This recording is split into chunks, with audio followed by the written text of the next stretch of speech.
Hi, this is Ben Andrews from SafeWork, and I'm going to give you a user demonstration of all the features on SafeWork. I'm going to log in as a standard user, so this would be anyone other than a manager or an administrator. So the first thing you'll notice is my username and password, which you already have. If you've forgotten your login details, simply click the link and enter your email address below, and an email will be sent to you with a new password. So username and demo are already populated. Log in. Okay, the first thing you'll see is your home page. Your home page is your hub for health and safety. You can see how many risk assessments you've read, how many mandatory risk assessments you've read, how many safety briefings you've read, how many mandatory safety briefings, and how many actions you have. Now, it's quite easy to understand the overview. Basically, risk assessments are all of the risk assessments that are relevant to you. Mandatory risk assessments are the ones that your organisation have deemed as absolutely necessary for you to read. Safety briefings are the equivalent of online training or online information. So rather than you having to go to a conference or attend a toolbox talk, you can do it all through SafeWork. Mandatory safety briefings, again, are those that are deemed as absolutely necessary by your organisation, so you must read. And any actions are actions from forms which you may have completed, which I will talk you through as proceed. Your organisation's health and safety page. Your organisation's health and safety page may have various tabs. These are just example tabs, but in essence will be all of the documentation that is relevant to your organisation, which does not fit in any of the risk assessment and guidance tabs or the briefing tabs or the health and safety forms tabs.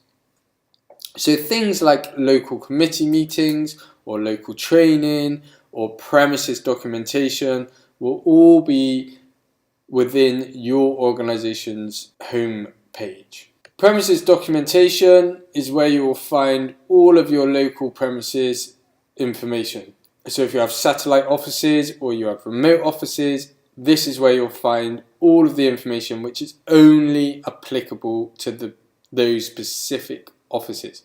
For example, fire risk assessments, emergency plans. This is great if you're going to another office and need to find their emergency plan or their risk assessment, etc. It will all be available here. Next to your industry's health and safety, you have My Health and Safety. My Health and Safety is where you'll find checklist, actions, any forms you've completed, your details, and any styles you want. Your checklist quite simply tells you what risk assessments you've read and which ones you haven't read in the last year or 2 years, depending on how your organisation works. So this is accident and incident reporting. It's a mandatory risk assessment, and I have read it in the desired time frame. I have not read audit inspection, so on and so on. If I want to go to a risk assessment I've not read, I simply click on the link and it takes me through to that risk assessment. I can read the risk assessment by clicking the various areas or expand all, and I can declare that I've read that information. When I go back to my health and safety and checklist, I will see that I have read audit and inspection, turn to green. So the checklist is a place where you can quickly see what you have and haven't read. Safety briefings and risk assessments. Actions are any actions that have been populated by your manager from a form or from the health and safety officer in your organization. So I'm going to action this. Okay, so I've completed the form and now I need to submit it to my line manager. So you can see I've answered yes, no. I'm going to press submit and that's going to fire off to my line manager. Now my line manager will find that in their inbox and they will need to set actions where I've put no. So actions arise from any forms or action plans on the system. My form are any forms I've submitted. We just submitted the DSC workstations self-assessment and it's gone to my line manager. My details, I can change my details, who my manager is. So if I move from manager to manager, I can change that information and I can keep all of my details up to date. Styles, I can select from predefined styles, mint, yellow, candy floss, green, blue, default or purple. I'm going to choose mint, which is the color I'm currently on. Health and safety forms is where I will find all of the forms my organization use on a day-to-day basis. Workplace induction forms, DSE self-assessments, health and safety inspection, etc., etc. Accident and incident reporting. If I click accident and incident reporting, I'm taken through to the accident and incident report form. I complete the desired fields and I press submit. As soon as I press submit, it will go to my line manager for review and to the health and safety advisor for review. They can set actions and send it back to you. The risk assessment and guidance form is where you find all the risk assessments and guidance.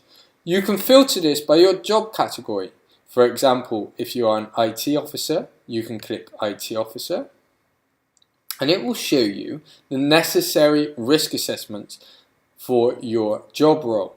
Great function to stop you having to read information that is not relevant to you, and this can be managed by your organization and predefined by the competent person. Briefing home is where you'll find all of the health and safety briefings. I simply click a link, make sure I've read the information and click to confirm I've read it. This will tell you when you read the information and when it's due to expire. When I go back to briefing homes, I will see the X has turned to a cross. Remember, yellow means mandatory, must read. Feedback tab is where you can feedback any glitches you found, error on page, problem using page or suggestion.